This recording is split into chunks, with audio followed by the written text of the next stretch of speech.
Sly Stallone, Silvester Stallone, Rocky. Rocky's story is this even, right? But Sly's is too. Sly's a good friend of mine. And when I first met him years ago, he was listening to my tapes and stuff, and he invited me over for dinner. We started talking. And I said, I've heard your story from other people, but I really love to hear it from the horse's mouth. I don't know how much is mythology, urban myth, and how much is true.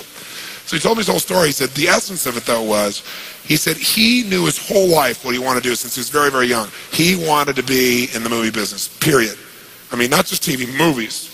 And he said why was, for him, it was a chance to have people not only escape, but to inspire people. And by the way, that drive is what made most of his movies, inspire people to what they're capable of, to overcome unbelievable obstacles, because in his own life he felt like he did that. When he was born, he was pulled out by the forceps. That's why he looked the way he did. That's why he talked the way he did. And he said, so I really want to do that. And he said, I knew why I wanted to do it, and I wasn't willing to settle for anything else. And he said, what happened was, I went out to try and get jobs, and it's not like I went, hey, Adrian, they went, you're a star. It didn't work out real well. They looked at me and said, hey, you're stupid looking. Do something else. What is it talking like this? There's no place for you in that stuff. You're never going to be a star in the movies. You're insane. No one's going to want to listen to somebody who looks dopey and talks out of the side of their mouth, right? And he got no after no after no after no. He said, I was thrown out more than 1,500 times of agents' offices in New York. I said, there aren't 1,500 agents in New York. He said, I know. I've been to them 5, 6, 7, 8, 9 times. He said, remember one guy, I went in there, and I got in there at 4 o'clock, and he wouldn't see me, so I stayed there, and I would not leave, and I stayed overnight. They came back the next morning, I was still sitting there. He said, that's how I got my first job. The guy said, fine, come in here. And he sat down, and he went through this, and he gave me my first movie. I said, oh, really? I thought Rocky was your first movie. He said, no, this other movie, I'd never heard of it. I said, well, what character did you play? He said, well, I was in it for about 20 seconds. I was a thug that somebody beat up. He said, because they made me feel like, people hate your guts. You getting beat up will be a good thing. And he did like 3 movies like that. Never got anything. Kept going out. Rejection, rejection, rejection. So finally he realized it wasn't working. So he changed his approach. He said, I was starving, by the way. He said, I couldn't pay for even to have heat in my apartment. My wife was screaming at me every day to go get a job. I said, well, why didn't you? He said, because I knew that if I got a job, he said, I'd get seduced back and I'd lose my hunger. He said, I knew that the only way I could do this is if it was the only choice, if I burned all other bridges. Because if I did a normal job, pretty soon I'd be caught up in that rhythm and that stuff, and I'd feel okay about my life, and I feel like my dream would just gradually disappear. And he said, I wanted to keep that hunger. That hunger was the only thing I thought was my advantage. He said, my wife didn't understand that at all. And he said, we'd have these vicious fights, and he said, it was freezing. So I was broke, we had no money, and he said, so I finally went to the public library one day because it was warm. He said, I didn't want to read anything. He says, I went in, New York Public Library. He said, I was hanging out there, and I sat down in this chair, and somebody left a book there. And he said, I looked down at this book, and it was the poems of Edgar Allan, stories of Edgar Allan Poe. And he said, so I started reading it, and he said, I got totally into Edgar Allan Poe. And he said, I know everything about it. He goes on for another 20 minutes telling me about Edgar Allan Poe. He knows everything, how he died, what it was about, what really happened. And I said, well, what did Poe do for you? He said, Poe got me out of myself. He got me to think about how I could touch other people and not worry about myself so much. And he said, it made me decide to become a writer. I said, just imagine Rocky the writer, right? And he said, so I tried to write a bunch of screenplays. Nothing worked, nothing worked. I was totally broke. He said, I didn't even have $50. And he said, and finally, he said, I sold a script. It was called Paradise Alley. He said, it's a movie I made many years later, but I sold it. And he said, I sold it for $100. He said, but $100 was a ton of money, man. I was so thrilled. I thought, I'm on my way. But it never led to anything. And he said, so finally, he said, I kept going and going and going. He said, finally, we were so broke. He said, I hawked my wife's jewelry. He said, Tony, there's some things in life you should never do. He said, that was basically the end of our relationship. She hated my guts so much. He said, now we were so broke, we had nothing, no food, no money. And he said, the one thing I loved most in the world was my dog. He said, I love my dog because he gave me unconditional love, unlike my wife. And he said, so what happened was, though, we were so broke that to survive, I couldn't even feed my dog. So I went to a liquor store. He said, it was the lowest day of my life. And I stood outside the liquor store trying to sell my dog to strangers. He said, I tried to sell my dog for $50.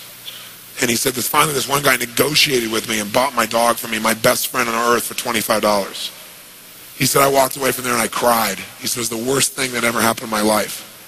He said, 2 weeks later, I'm watching a fight between Muhammad Ali and Wepner, this white guy that's getting bludgeoned but just keeps on coming. And he said, I got an idea. He said, as soon as the fight ended, I started writing. He said, I wrote for 20 straight hours. I did not sleep. I wrote the entire movie in 20 hours straight. Right then. Saw the fight, wrote the movie. Whole thing, done. He said, I was shaking at the end. I was so excited. He said, I really knew, man. I knew what I wanted. I knew why I wanted it. He said, just like you teach that formula. He said, but I said, man, I took the action. Now it's time to deliver.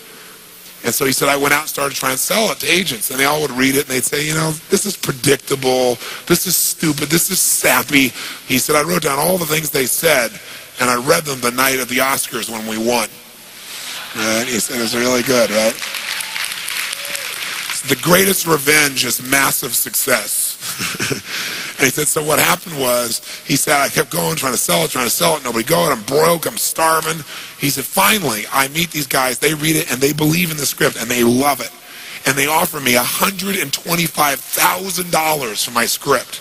I said, oh my God, you must have been out of your mind. He said, I was. I said, just one thing though, guys, you got a deal based on one thing. And they said, what's that? He said, I got a star in it. They went, pfft.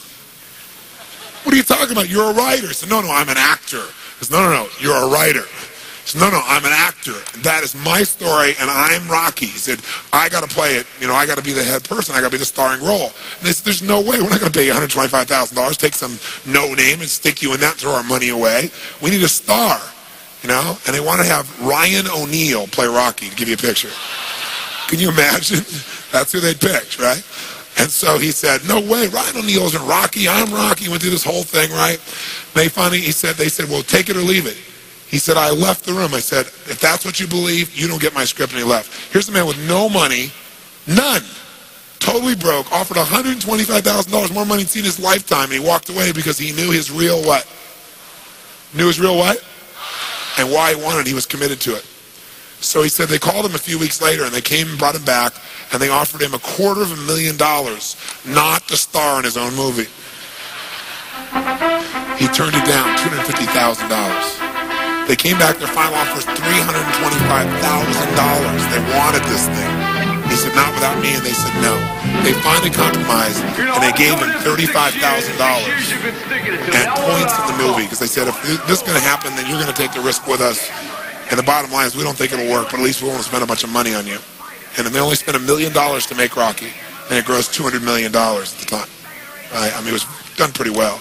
But what's interesting about this is, I said, what'd you do? I mean, even $35,000, it's not $250,000. That's a lot of money when you don't have 25 bucks. I said, what's the first thing you did? I figured you went out and partied or something. He said, I went to that liquor store for 3 straight days and hoped that the man who had my dog frequented the store. He said, because I want to buy back my dog. I thought that was so cool, right? That was really cool. I said, what happened? He said, third day I was there, this guy walks by, and I see him, and I can't believe it, and there's my dog. And I looked at him, and I said, sir, remember me? And he said, it had been about a month and a half by the time this had all come about. And he said, remember me? You know, I'm the guy that sold you the dog. I goes, yeah, I love the dog. He said, look, he said, I was so broke, I was starving. He's my best friend. I'm sure you love him too, but I got to have him black. Please, I beg of you. He said, I'll pay you $100 for the dog. I know you paid me $25, but I'll give you $100. And the man said, absolutely not, no way. It's my dog now. You can't buy him back, right? And Sly said, you know, Tony, you know, he said, know your outcome? I said, yeah. He said, I knew it. And he said, I kept changing my approach. So I went, $500 for the dog. The guy said, absolutely no way. He said, $1,000 for my dog. The guy said, no amount of money on earth is ever going to get this dog for you. I said, what'd you do? He said, I knew my outcome, right? Because he listened to tapes, kept to him. He said, I decided to take massive action.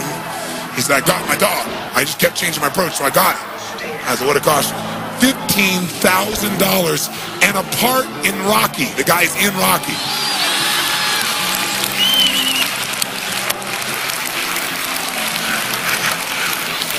You know that dog in Rocky, Butt Kiss? That's Sly's real dog, right? That's the dog. He bought him back. So he put his dog in the movie, and he put the guy in the movie and paid $15,000 while he had $35,000. Isn't that pretty cool? Pretty awesome.